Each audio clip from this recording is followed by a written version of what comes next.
Op zaterdag 17 augustus 2019 heeft de launch van de foto-expositie voor het project The Chinese in Me plaatsgevonden door het bestuur van de Suriname Chinese United Association en Suriname China Friendship Association in de multifunctionele zaal in het district Coronie. Vele Surinamers hebben een beetje Chinees bloed en voor zij die op zoek zijn naar hun Chinese roots biedt deze organisatie de mogelijkheid mee te doen aan dit project. Er wordt gesproken over de eerste groep van 18 Chinezen die uit Java kwamen, maar in 1858 kwam er een tweede groep van bijna 500 Chinezen naar Suriname. Van die groep zijn 25 naar het district Coronie te Totnes gegaan om het zoetwaterkanaal handmatig te graven. Deze Chinezen zijn in het district gebleven en hebben een gezin gesticht met de lokale vrouwen. Er zijn in dit district ook heel veel Chinese nazaten en dit is de reden waarom het project The Chinese in Me hier is gestart in het district Coronie. We voeren nu naar dat moment. It's a great honor to be here today recalling the period of the Chinese immigrants in Coronie. Het is een grote eer vandaag om hier te zijn, herinnerd aan de periode van de Chinese immigranten in Coronie. After the end of the slavery period, Chinese immigrants were brought to Suriname to continue the work on the plantation, and some of these immigrants came to Coronie.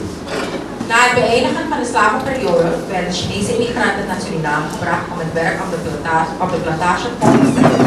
En enkele van deze immigranten kwamen naar Coronie. One of the well-known major works that they did was the manual digging of the well-known freshwater canal that played a very important role in Coronie today. This canal connects the southern area with the northern area and has a multifunctional function so far. Een van de bekende grote werken die zij deden was het handmatig graven van het bekende zoetwaterkanaal, dat een zeer belangrijke rol speelde in de bloeiperiode van Coronie. Dit kanaal verbindt het zuidelijk gebied met het noordelijk gebied en heeft tot nu toe een multifunctionele functie. In the past, it was the main connection with the mainland and the ocean, because Coronie didn't have a seaport. The large boat that was used to transport Coronie products is waiting for the cargo in the sea, and smaller boats transported the products through this main canal. In het verleden was het de hoofdverbinding met het vasteland en de oceaan. Omdat Coronie geen zeehaven had, was de grote boot die werd gebruikt voor het transport van de producten van Coronie, om de lading in zee en kleinere boten te transporteren die de producten door het hoofdkanaal. The canal was very important not only for the aforementioned purpose, but also for water management, drainage and irrigation. And until today, this canal is very important for the community, irrigation, drainage and the fishing industry. Even with the arrival of the seawall and lock, the area can be turned into a tourist spot where you can chill and relax along the water.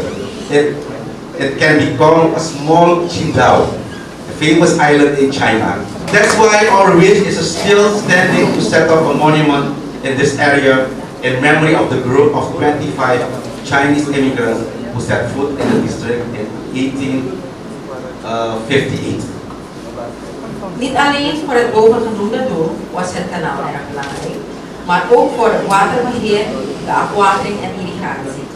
En tot vandaag is dit kanaal heel erg belangrijk voor de gemeenschap, irrigatie, drainage en visserijsector.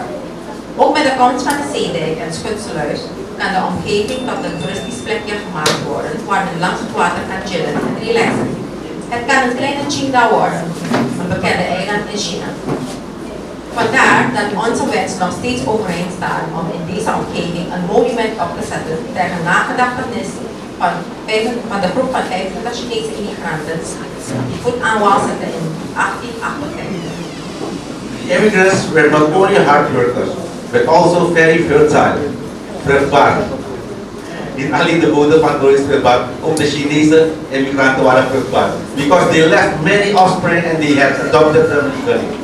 Which is why some of our locals here in Chinese names, remarkably, many of those names start with Chon. To name just a few, Chon Ameo, Chon Atam, Chon Fo, Chon Aloy, Chon Abao, Chon Abo, and Chon Punghi.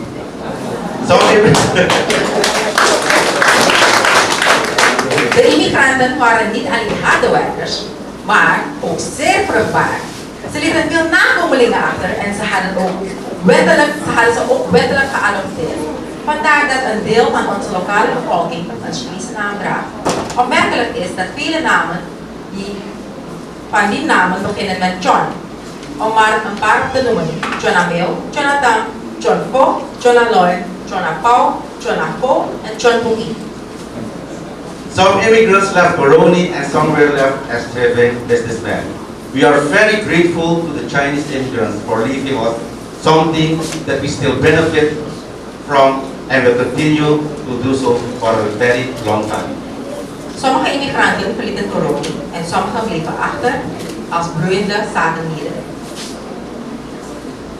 We have Chinese in Coronie with a different generation. Shopkeepers who also contribute to the living cost and bring all kinds of goods closer to the people. Wij zijn de Chinese immigranten erg dankbaar dat ze iets voor ons hebben achtergelaten waar we nog steeds profijt van hebben en nog heel lang zal blijven doen. We hebben Chinezen in Coronie, maar een andere generatie.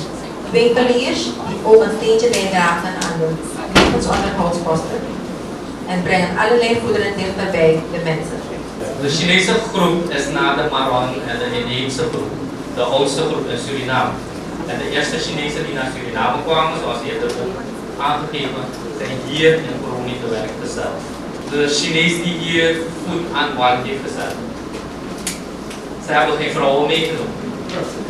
En toen de tijd was het ook niet zo makkelijk om je vrouw te laten halen uit China. Ze hebben hier de slavinnen tot vrouw gemaakt en ze hebben de slavinnen vrijgekocht. De kinderen werden ook gestuurd naar China voor opleidingen om de taal en de cultuur te leren. Coronie is letterlijk de geboorteplaats van de eerste Surinaamse Chinees, de eerste Blakasnees. Passelijk dat we hier zijn voor dit initiatief van Chinees in mei. Vroeger hadden ze geen keus, maar tegenwoordig kiezen ze er steeds bewuster voor. Ik zie ook steeds meer integratie tussen mijn vrienden en alle andere Surinamers en Chinezen. De Chinezen in Suriname behoort tot de meest geïntegreerde groep in Suriname. Iedereen in Suriname heeft wel een Chinese vriend of heeft wel een Chinees in de familie of vertelt je vol trots dat ze Chinees bloed hebben. Ik hoor zelfs van de heer Gonçalves dat zijn grootmoeder, mevrouw John Afo, ook Chinees is. De heer Curry had het over Tillesuur. Een hele goede vriend van mij, de huidige preskop, de heer Gadelito Dewaki. Na mi bumati, na mi brada, na moro plakas nezi samsa.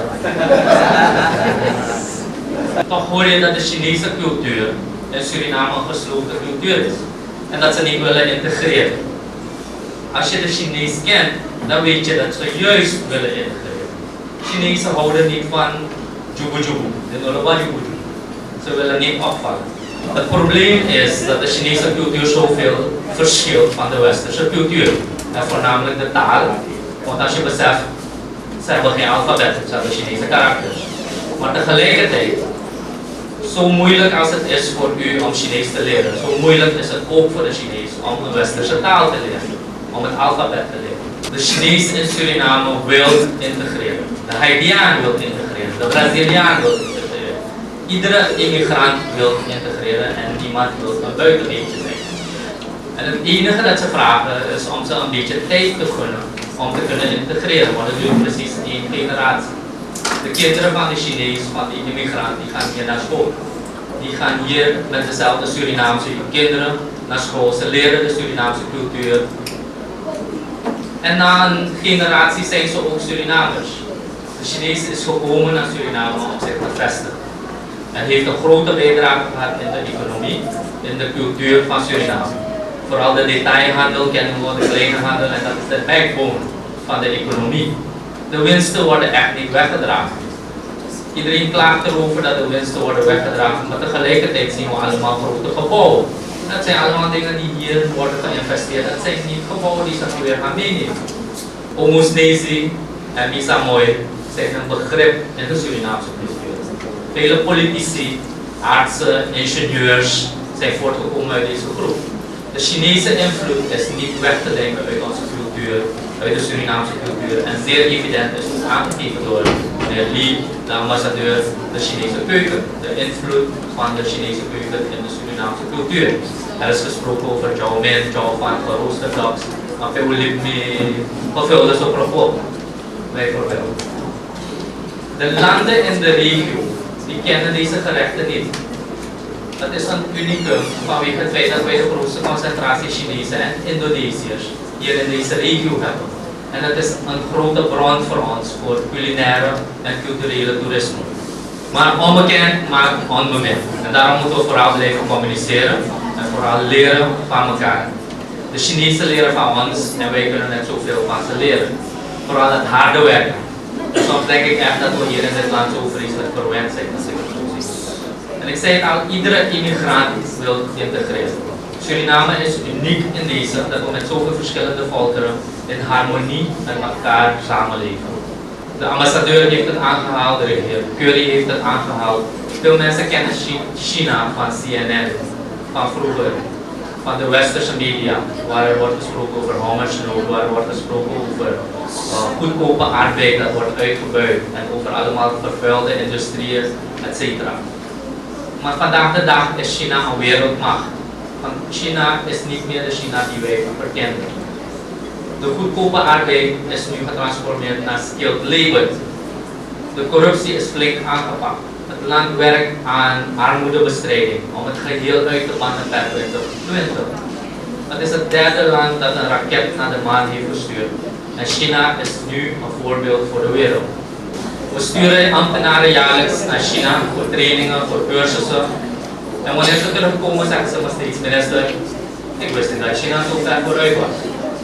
Ik wist niet dat ze kunnen betalen met hun mobiel. We staan er niet bij stil, maar China is ook een diaspora-land voor Suriname. Mijn voorouders komen daar vandaan, uw voorouders komen daar vandaan. Toch klagen mensen dat de Chinezen niet willen integreren. En het verschil is dat de immigratie uit China nog steeds doorgaat. Dat is het verschil. Er komen nog steeds Chinezen die zich hier willen vestigen in Suriname. Maar goed, ik kan uren doorgaan. Afsluitend wil ik de organisatoren bedanken. De SQA, de Vriendschapsvereniging, maar ook het commissariaat, de ambassade. Zowel de Chinezen in mij als de Surinamer in mij. Die zijn zeer verheugd met dit initiatief. Het is een initiatief voor een stukje bewustwording. Het is een zoektocht naar de roots. Hoe wij hier ook samenkwamen aan zijn grond zijn wij verpand.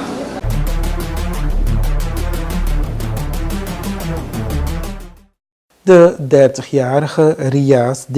is op 5 augustus door de politie van Nieuw-Nikeri opgespoord en aangehouden. Rias wordt ervan verdacht zich schuldig te hebben gemaakt aan brandstichting. Daarnaast heeft hij zijn vriendin met de dood bedreigd. Op grond hiervan deed de vriendin aangifte tegen hem, waarna hij werd opgespoord en aangehouden. Na overleg met het OM is Rias hangend het onderzoek in verzekering gesteld.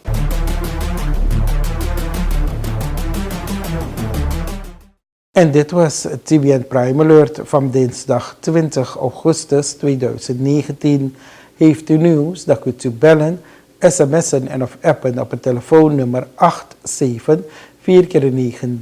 nogmaals 87-4x93. E-mailen kan naar tvnprimealert@gmail.com. Bedankt voor het willen kijken en graag tot morgen.